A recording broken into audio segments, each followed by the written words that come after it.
চিলাউড়া দারুসুন্নাহ হাফিজি আলিম মাদ্রাসায় হাফিজি শাখার জন্য নতুন কক্ষ নির্মাণের কাজ উদ্বোধন। সুনামগঞ্জের জগন্নাথপুর উপজেলার চিলাউড়া দারুসুন্নাহ হাফিজি আলিম মাদ্রাসার হিফজ হাফিজি শাখার শিক্ষার্থীদের জন্য একটি নতুন কক্ষ নির্মাণের উদ্যোগ নেওয়া হয়েছে। মাদ্রাসার হাফিজি শাখার জন্য কক্ষটি নিজ উদ্যোগে প্রদান করেছেন চিলাউড়া মাঝপাড়ার বিশিষ্ট সমাজসেবী ও দানশীল ব্যক্তি জনাব হাজী কমরউদ্দিন সাহেব। আজ শুক্রবার জুমার নামাজ শেষে কক্ষ নির্মাণের কাজের শুভ উদ্বোধন করা হয়।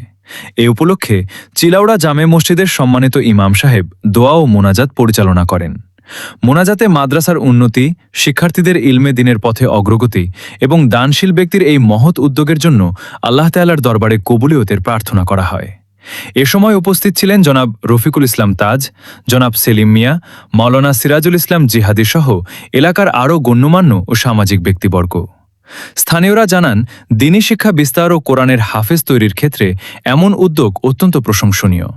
একটি হিফজখানা নির্মাণে সহযোগিতা করা নিঃসন্দেহে সদকায়ে জারিয়ার একটি উত্তম মাধ্যম হতে পারে।